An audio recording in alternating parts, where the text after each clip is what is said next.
എല്ലാവർക്കും RJ's mind power ട്രെയിനിങ്ങിൻ്റെ gratitude പ്രാക്ടീസിലേക്ക് സ്വാഗതം.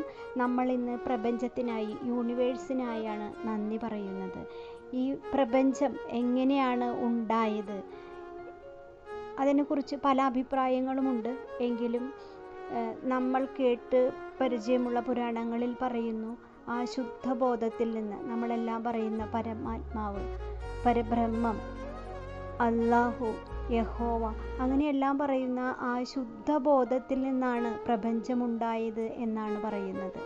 ആ ശുദ്ധബോധം അല്ലെങ്കിൽ പരബ്രഹ്മം, അതിനെ ഒരു നർത്തകനായി സങ്കല്പിക്കുകയാണെങ്കിൽ, ആ നർത്തകൻ എപ്പോഴാണോ നൃത്തമാടുന്നത്, അതാണ് ആ നർത്തകൻ നൃത്തമാടുന്നതാണ് ഈ പ്രപഞ്ചം എന്നും പറയുന്നത്. അങ്ങനെ നമ്മൾക്ക് ഒരു നർത്തകനോട് നമ്മുടെ ഈ പ്രപഞ്ചത്തിനെയും പരബ്രഹ്മത്തെയും നമ്മൾക്ക് ഉപമിക്കാനായും സാധിക്കും. ഈ യൂണിവേഴ്സ് എന്ന് പറയുന്നത് ആയിരം അല്ലെങ്കിൽ ദശലക്ഷക്കണക്കിന് ഗാലക്സികൾ കൂടിച്ചേർന്നതാണ്. അതിലൊരു ഗാലക്സിയിലാണ് നമ്മളെല്ലാം, മിൽക്കി വേ ഗാലക്സിയിലാണ് നമ്മൾ ജീവിക്കുന്നത്. 14 ലോകങ്ങൾ നിറഞ്ഞതാണ് ഈ പ്രപഞ്ചമെന്നും നമ്മൾ പുരാണങ്ങളിൽ കാണുന്നുണ്ട്. അതിലൊരു ലോകം മാത്രമാണ് നമ്മുടെ ഭൂമി എന്ന് പറയുന്നത്. ഈ പ്രപഞ്ചത്തെ മുഴുവനും ഉണ്ടാക്കിയിരിക്കുന്നത് പഞ്ചതത്വങ്ങൾ കൊണ്ടാണ്. വായു, ഭൂമി, ആകാശം, ജലം, അഗ്നി, ഇങ്ങനെയുള്ള 5 തത്വങ്ങൾ കൊണ്ടാണ് ഈ ഭൂമിയെ അല്ലെങ്കിൽ ഈ പ്രപഞ്ചത്തെ സൃഷ്ടിച്ചിരിക്കുന്നത്. അപ്പോൾ നമ്മൾ ആദ്യം തന്നെ നന്ദി പറയേണ്ടത് ആ ശുദ്ധബോധത്തിനാണ്. അത്രയും മഹത്തായ ഒരു ഇൻ്റലിജൻസ് പ്രവർത്തിച്ചതുകൊണ്ട് മാത്രമാണ് ഈ പ്രപഞ്ചം ഉണ്ടായിട്ടുള്ളതും 14 ലോകങ്ങളിൽ ഭൂമി എന്ന ഈ ലോകത്ത് നമ്മൾക്കെല്ലാം ജീവിക്കാനായി സാധിച്ചിട്ടുള്ളതും. അതുകൊണ്ട് തന്നെ ആദ്യം നമ്മൾക്ക് നമ്മുടെ പരംപിതാവിന്, ആ ദൈവത്തിന് നന്ദി പറയാം. പിന്നീട് നമ്മൾ പറയേണ്ടത് പഞ്ചഭൂതങ്ങൾക്കാണ്, പഞ്ചതത്വങ്ങൾക്ക്, ആകാശത്തിനും ഭൂമിക്കും വായുവിനും ജലത്തിനും അഗ്നിക്കുമാണ്. ഭൂമി എന്ന് പറയുമ്പോൾ നമ്മൾ ഇതിൽ ഉൾപ്പെടുന്ന സസ്യലതാദികളും പക്ഷികളും മൃഗങ്ങളും എല്ലാം, മണ്ണും എല്ലാം ഉൾക്കൊള്ളുന്നതാണ് ഭൂമി. നമ്മളുടെ ആഹാരം എല്ലാം ഭൂമിയിലൂടെയാണ് വരുന്നത്. വായു നമ്മൾ ശ്വസിക്കുന്നു, അല്ലേ? വായു, കാറ്റ് അതിനൊരു എക്സാമ്പിളാണ്. അതേപോലെ ജലത്തിൻ്റെ എല്ലാ സ്രോതസ്സുകൾക്കും നമ്മൾ നന്ദി പറയുക. അതെടുത്തു പറയേണ്ട കാര്യമില്ല, ഏതൊക്കെയാണെന്ന് എല്ലാവർക്കും അറിയാവുന്നതാണ്. പിന്നെ ആകാശതത്വം എന്ന് പറഞ്ഞാൽ പ്രപഞ്ചം മുഴുവനും ആ തത്വമാണ്. ആകാശതത്വം ഇങ്ങനെ പരന്നു കിടക്കുകയാണ്. അത് നമ്മുടെ ചിന്ത സഞ്ചരിക്കുന്നതും ആകാശതത്വത്തിൽ കൂടെയാണ് എന്നാണ് പറയുന്നത്. അതുകൊണ്ടാണ് നമ്മൾ ഇവിടെ ഇരുന്ന് ചിന്തിക്കുമ്പോൾ തന്നെ മറ്റുള്ളവർ അത് അറിയുമെന്നും പറയുന്നത്.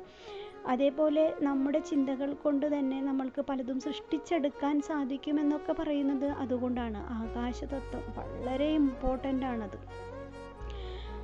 എവിടെയാണോ വാക്കമുള്ളത് അവിടെ ആകാശതത്വം നിറഞ്ഞു നിൽക്കുന്നു എന്നും പറയുന്നുണ്ട്. അതുകൊണ്ടാണ് നമ്മൾ ഈ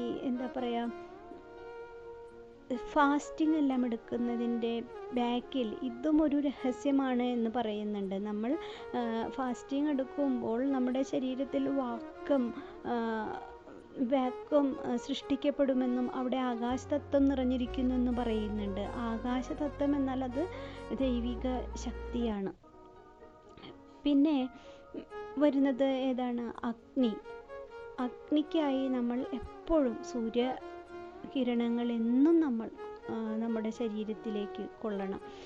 അങ്ങനെ ഈ പഞ്ചഭൂതങ്ങളെ വേണ്ട രീതിയിൽ നമ്മുടെ ശരീരത്തിൽ നമ്മൾ കൊള്ളുകയാണെങ്കിൽ, നമ്മൾ ഉൾപ്പെടുത്തുകയാണെങ്കിൽ, അതിൻ്റേതായ പെർസെൻറ്റേജിൽ, ഇപ്പം നമ്മൾക്കറിയാം വെള്ളം എന്ന് പറയുന്നത് 72% നമ്മുടെ ശരീരത്തിൽ വെള്ളം എന്നാണെന്നും, അങ്ങനെ ഓരോ തത്വങ്ങളും എങ്ങനെയാണോ ഈ പ്രപഞ്ചത്തിലുള്ളത് അതേപോലെ തന്നെ നമ്മുടെ ശരീരത്തിലും ഉണ്ട് എന്നാണ് പറയുന്നത്. ആ പെർസെൻറ്റേജിൽ ഉണ്ടാകുന്ന കുറവുകൾ നമ്മളിൽ രോഗം വരുത്താനായിട്ടുള്ള കാരണങ്ങളുണ്ടായിരിക്കും. ഈ ഡിപ്രഷൻ പോലുള്ള രോഗങ്ങളുടെ മുഖ്യ കാരണങ്ങളിൽ ഒന്ന് ഈ പഞ്ചതത്വങ്ങളിൽ ഉണ്ടാകുന്ന ഏറ്റക്കുറച്ചിലുകളാണ്. അപ്പോൾ നമ്മൾ ഈ പഞ്ചതത്വങ്ങളെ വേണ്ട രീതിയിൽ ശരീരത്തിൽ ക്രമീകരിച്ച് നിർത്തണം. ആവശ്യത്തിന് സൂര്യപ്രകാശം കൊള്ളുക, നഗ്നപാദങ്ങളുമായിട്ട് മണ്ണിൽ നടക്കുക, മരങ്ങളോടും പ്രകൃതിയോടുമൊക്കെ വളരെയധികം നമ്മൾ ഇടപഴകുക. ഭൂമി തത്വം നമ്മളിലേക്ക് ശരിയായ രീതിയിൽ വരാനാണ്. പിന്നെ നല്ല കാറ്റ് കൊള്ളുക, നല്ല രീതിയിൽ പ്രാണായാമമൊക്കെ ചെയ്തിട്ട് വായുവിൻ്റെ തത്വത്തിനെ നമ്മൾ ശരിയായ രീതിയിൽ ക്രമീകരിക്കുക. പിന്നെ ആകാശ തത്വം, അതിനായി ആണ് ഈ മലകളുടെ മുകളിലൊക്കെ പോയിരിക്കണം എന്നും, പിന്നെ അതേപോലെ നമ്മൾ ആകാശത്തേക്ക് കൈ ഉയർത്തിക്കൊണ്ട് പ്രാർത്ഥിക്കുന്നത് നല്ലതാണ് എന്നൊക്കെ പറയുന്നുണ്ട്. വെള്ളത്തിനായി നമ്മൾ ആവശ്യത്തിന് വെള്ളം കുടിക്കണം. ഈ പഞ്ചതത്വങ്ങളെ നമ്മൾക്ക് ശരിക്കും കാണാൻ സാധിക്കും. കടൽ തീരങ്ങളിൽ ഇടയ്ക്ക് പോകുന്നത് നല്ലതാണ് എന്ന് പറയുന്നുണ്ട്. കാരണം അവിടെ വെള്ളമുണ്ട്, അവിടെ സൂര്യൻ്റെ ചൂടുണ്ട്, അവിടെ നല്ല കാറ്റുണ്ട്, നല്ല മണലുണ്ട്, പിന്നെ അതിവിശാലമായി അഗാധമായി എന്താ പറയുക, ആകാശത്തേക്ക് നമ്മൾക്ക് ഒരു തടസ്സവുമില്ലാതെ നോക്കിക്കാണാനായിട്ടും സാധിക്കുന്നുണ്ട്. അപ്പോൾ ഈ പ്രപഞ്ചത്തിന് നമ്മൾ നന്ദി പറയുമ്പോൾ ഏറ്റവും ഇമ്പോർട്ടൻ്റായി നമ്മൾ പറയേണ്ടത് പഞ്ചതത്വങ്ങൾക്കാണ്. പിന്നെ എല്ലാത്തിനും നിങ്ങൾ എന്തെല്ലാമാണോ പ്രപഞ്ചത്തിൽ കാണുന്നത് അതിനെല്ലാം നന്ദി പറയുക. എല്ലാവർക്കും ശുഭദിനം നേരുന്നു.